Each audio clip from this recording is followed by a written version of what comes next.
Hello and welcome to Talk Hooker Game. It's a match preview of Everton against West Ham United. International break's over. International break is finito. Back to the Premier League, back in business. Europa League next week, but we're concentrating on the action from Everton. Gonzo, your thoughts on the opponents as always, please.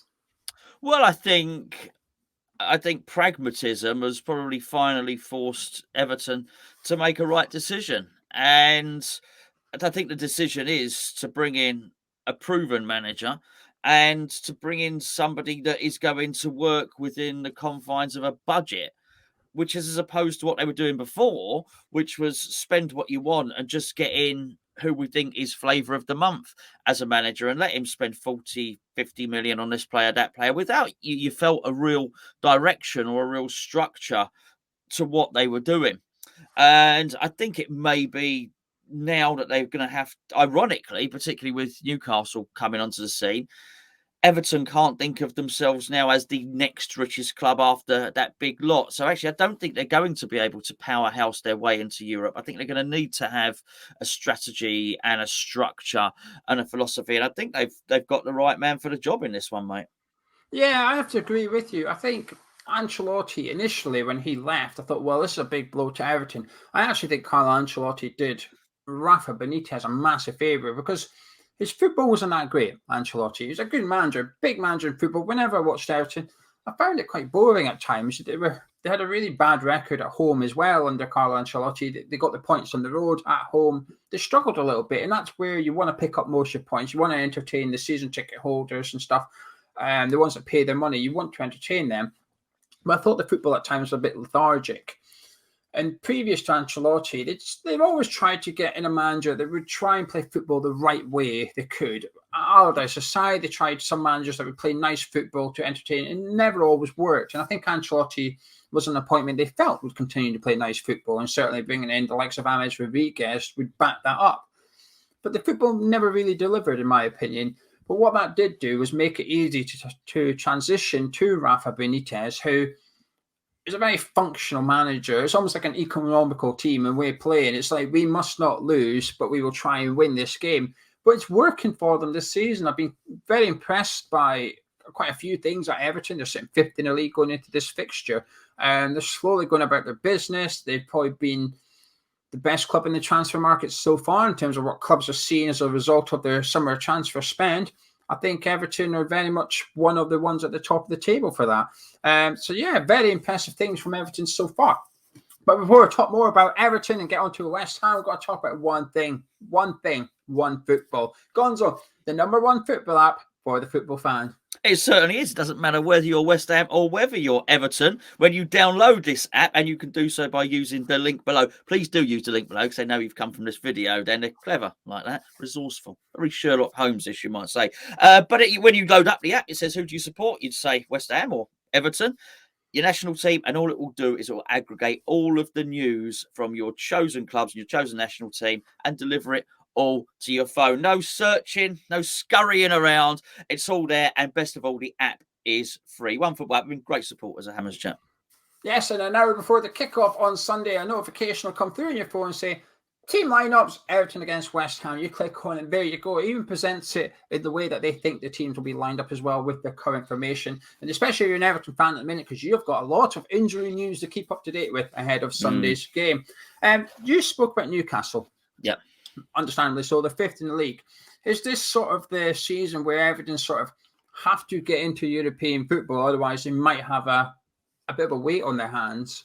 No, I've never really believed this, to be fair, because I think the more of these teams that have the money, the more teams take points off of each other. So these sort of the points total required for Champions League football, let's say it's 63 points. I'll pluck that out of the air. It seems about right for some reason. That comes down because actually Newcastle come into it. Well, Newcastle can beat Liverpool. We're assuming, but we'll talk about that. We're going to record a different video later. But assuming that they spend lots of money and that money translates to victories on the football pitch, then I just think it spreads the points out around. But the money doesn't always equate to victories on the football pitch. And Everton will know this better than anyone because they're not paupers by a long shot. And I do think it's very, very interesting when they have been throwing 30, 40, 50 million pounds around. It doesn't matter. But their strategy was wrong. Iwobi was wrong. Balassi was wrong. Even James Rodriguez, and they don't have a big fee, but the wages was not insignificant at all. And when you actually look at that, did it really yield anything? Have they achieved anything in the last 4 or 5 years? No, they might have had a really good start. Was it last season when Calvert-Lewin was banging the goals in? But that was it. It was a good start. They didn't stay the course like West Ham did. And actually, I think maybe now Everton are seeing the value of and they would have laughed.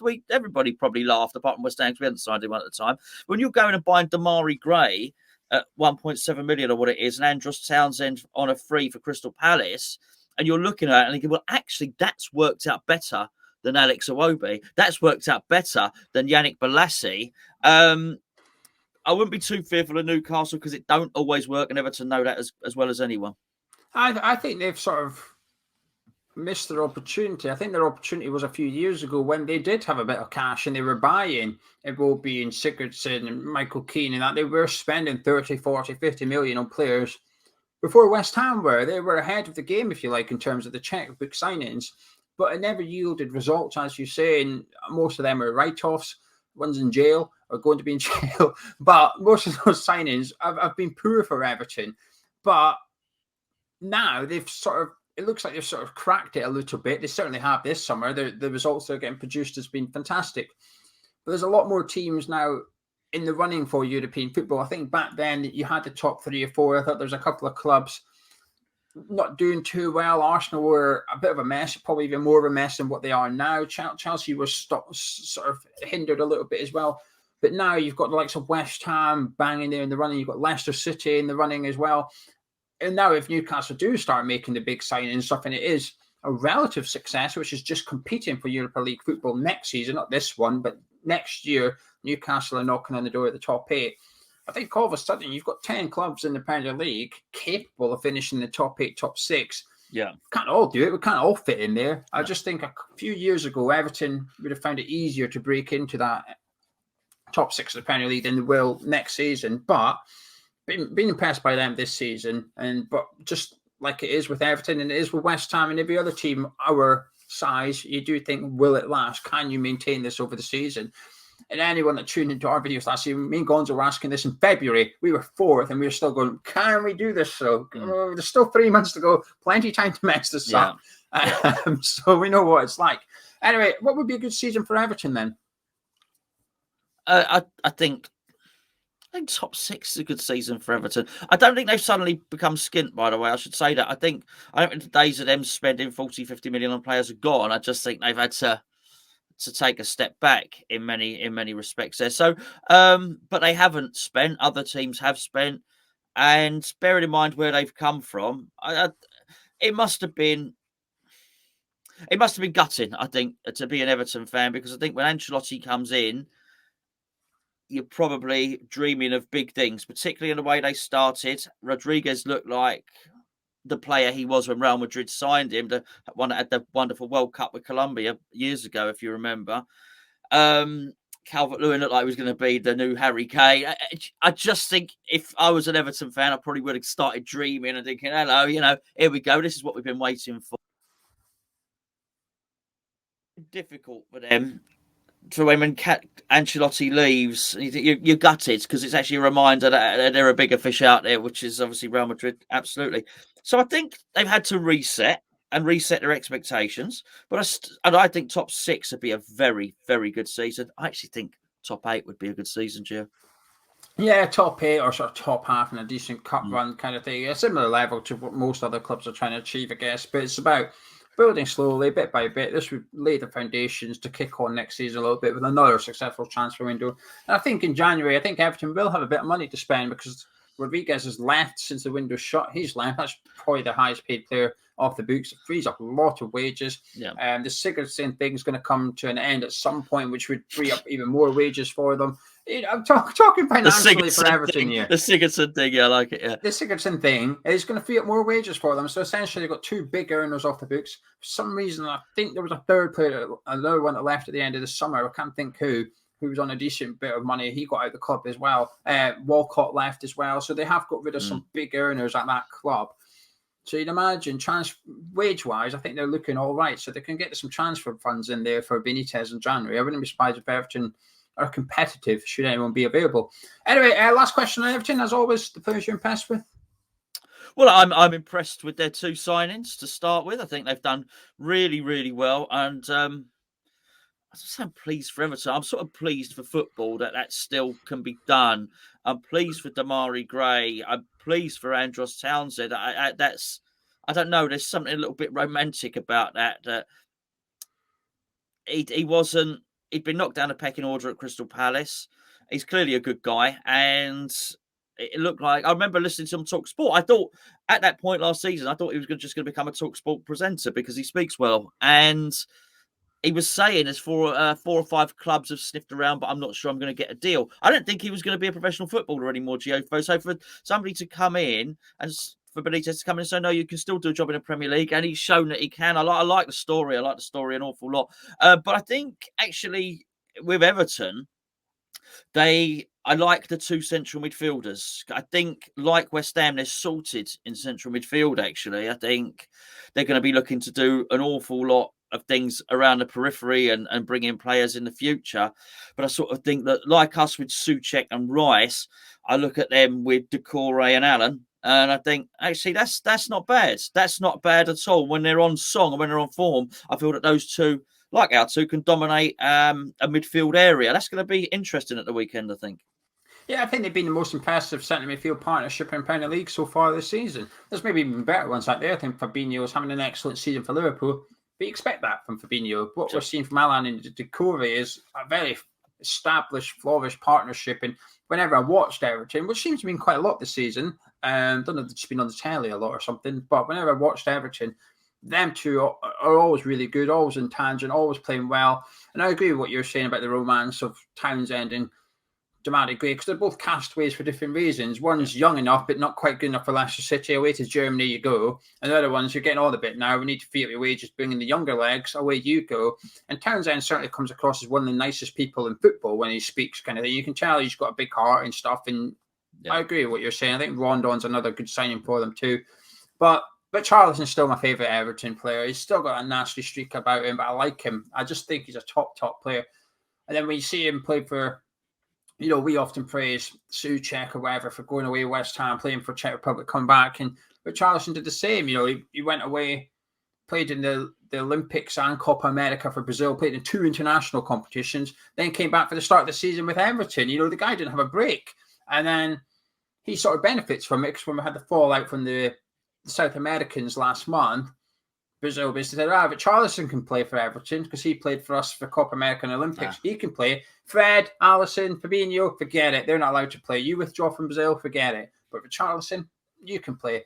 And while he comes across a bit of a bad guy on the pitch, but Charlison's got the same thing as Townsend off. He's always doing charity work. He's always got a big heart. He loves Everton. I'm sure he'll move from Everton in the future. He's very open about his future, if you like. Whenever he gets asked about it, he doesn't commit to Everton. He's no Everton till I die kind of thing. He's very much don't know what the future holds. However, I'm enjoying my time here. I'm going to keep giving my all Everton whilst I'm here. A bit like what Declan Rice does to some extent. He doesn't commit, but he's very respectful. I like it. Anyway, shall we talk about West Ham? Absolutely. Got to talk about the goalkeeper first of all, haven't we? Yes. Yeah, good point. I've just forgotten. Yes, it's Areola time, isn't it, really? I think it really is. 2 high-profile mistakes from Fabianski. And there has to be, I don't mean a punishment, because I don't want players to be punished, not what I'm saying. But there has to be an indication to the squad that playing well gets you in the team and doing crap stuff gets you out the team. And I think that's key. I think it sends the right message, not just to Areola, but to everybody. But you've got to be even when you do that. But yeah, Areola in for me, mate.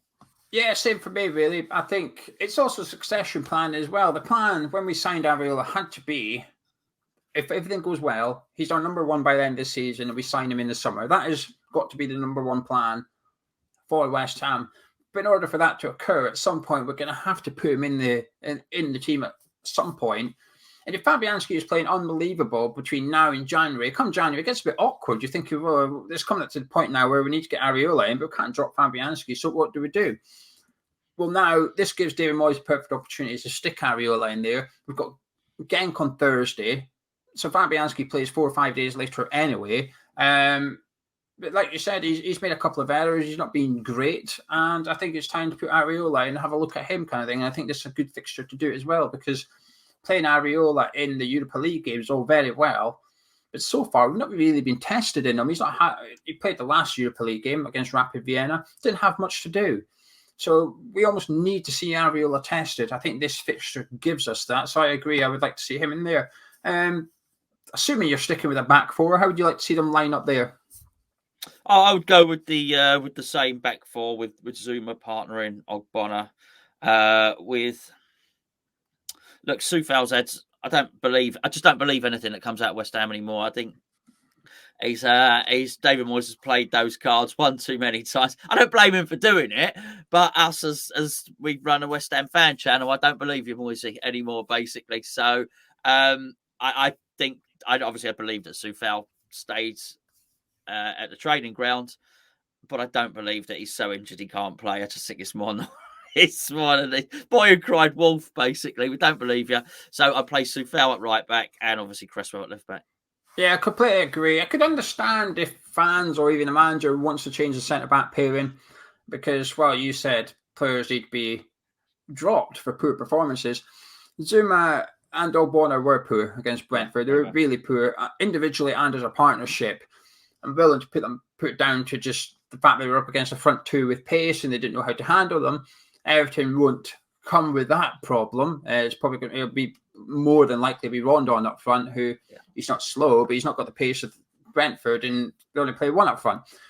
So I'd be doing what you're doing, which is giving them another opportunity. But very much, I'd be scowling at them, saying you two are lucky to be playing this game because Dawson and Diop were fantastic against Rapid Vienna. We're playing Genk on Thursday. They'll be playing. They're probably going to play well again. There's a likelihood we're going to have another clean sheet. So you two mess up here, there's going to be changes for the next league game.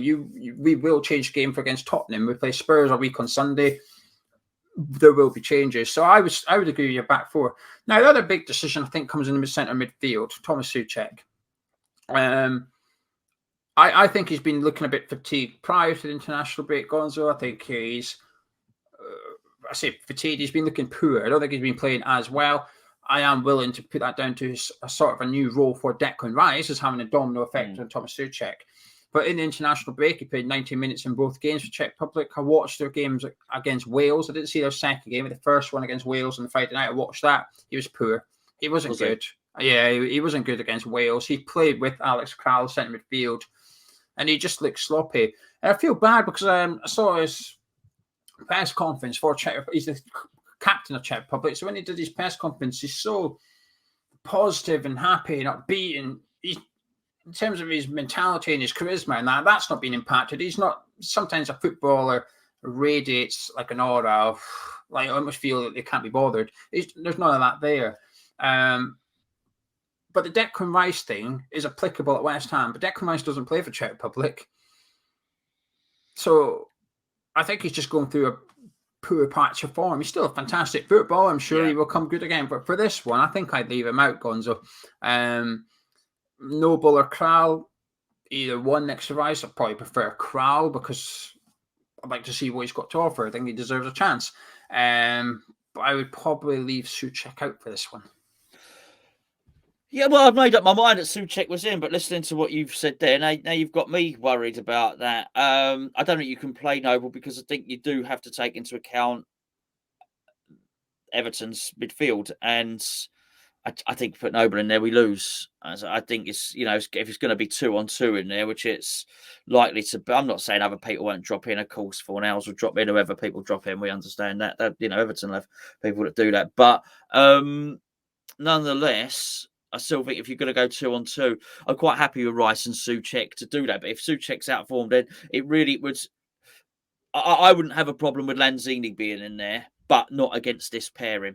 Because Lanzini's going to offer something different. I feel we're going to have to battle these guys. There's going to have to strength will come into this. The fierceness of the tackle, the interception, all that sort of stuff that, as I say, as it isn't a delightful thing that everybody loves about football, it's not it's not Messi flicking the ball over his head and all this, that, and the other, but it's just as important. And I feel we're going to have to battle. So if that was the case, then it would have to be Krau, because Krau will do that. That being said, I haven't seen enough of him. But what I would say is, and I think this applies to both managers, I think their system and the way they want to play is everything, which is why Benitez can buy a player like Damari Gray and still play the way he wants to play, or be it Townsend. It's these wide players. I used to say it about Crystal Palace, didn't I? The identity and the width and what they want to do.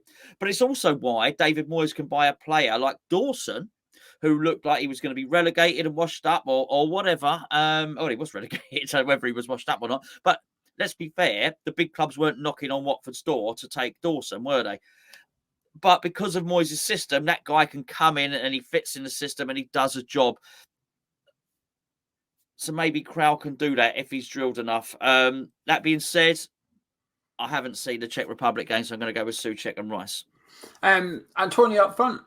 Absolutely. And your 3 attacking midfielders would be Benrahma, El Fornicador, and Bowen. And I hope with Bowen, because I think Bowen's going to be fit. We've all heard the story. We've spoken about it on Hammers Chat already this week, that Bowen has turned up for additional training, was given the time off to go and put his feet up or go to Butlins or whatever by David Moyes.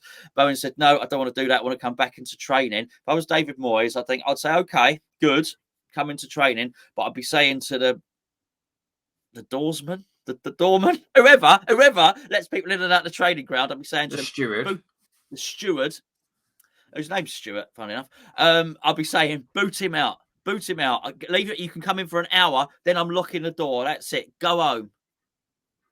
Yeah, I agree with your 3 as well. And I think if Vlasic had shown a bit more prior to these games, I would probably look at changing it up a little bit, because I think they've looked a bit flat for a couple of games, that 3 in particular. As a partnership, I think they've looked a little bit stale. So I'd almost want to spice up. But, Bowen's had a break now. I think I don't think he needed one. I think if anything, Bowen was the one that's the international break is detrimental to. I think he'd have benefited from having a game last weekend, because he was in form, a bit of momentum, got his goal. Looking forward to seeing more of Bowen.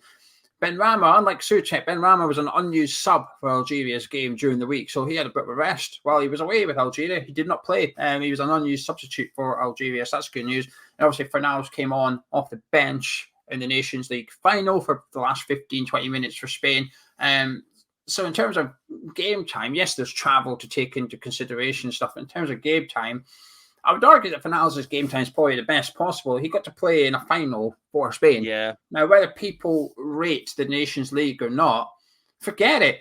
Do you think Fornals is bothered about with his Nations League? He's buzzing. He's coming. They needed a goal. They were losing. They needed a goal.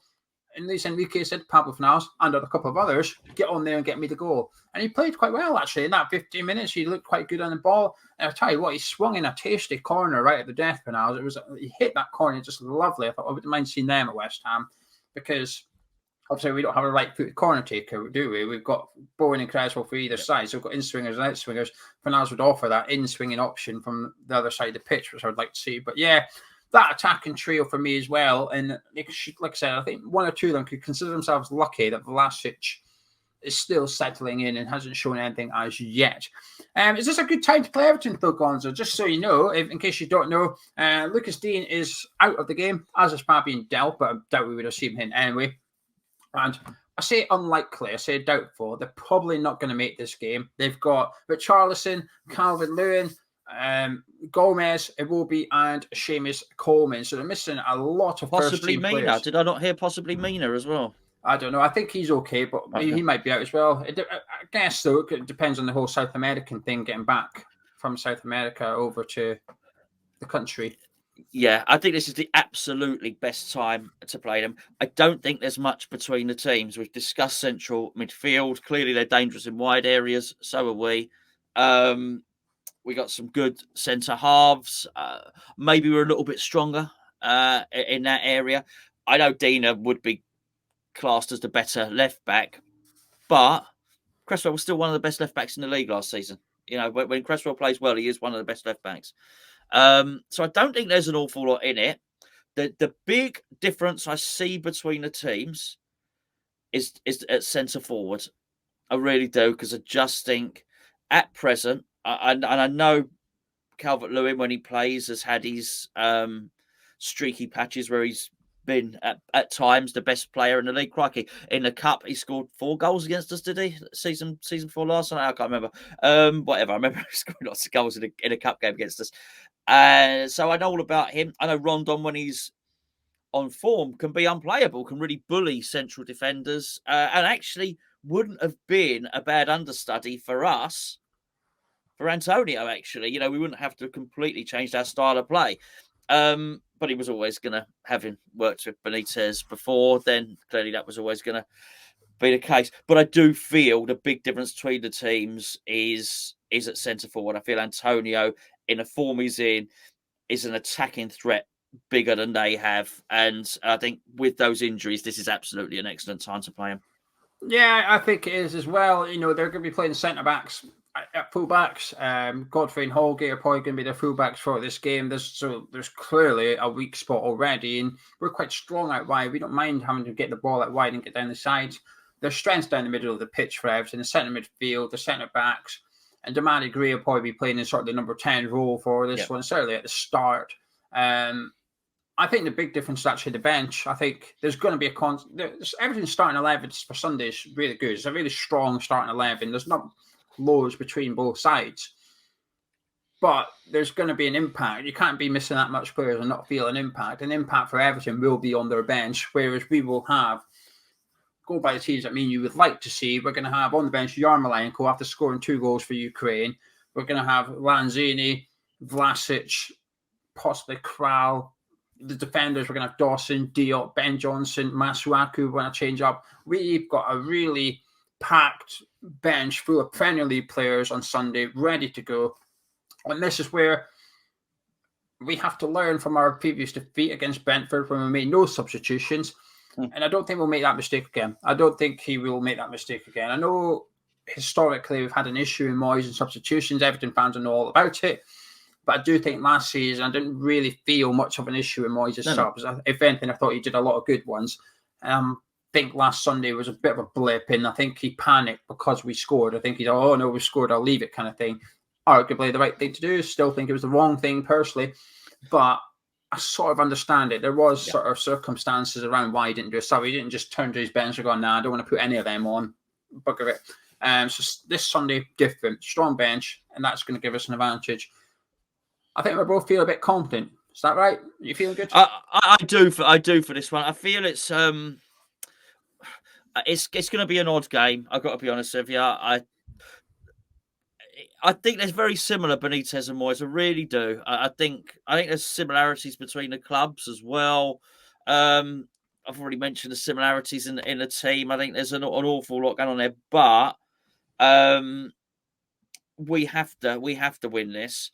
Because we've lost against, we don't have to. It's not like if we don't win this, we get relegated. But I think after the loss, I think we have to just to get back on track. We tend not to have streaks of losing under Moyes. It just doesn't happen. The other thing is, I think they might just be caught in a slight identity crisis. As much as we've heaped praise on Everton in this video, they like to sit back. They like to counter. They like the opposition to have the majority of the possession. I from what I've seen so far, I might have that wrong, but that would be in keeping with what Benitez likes to do.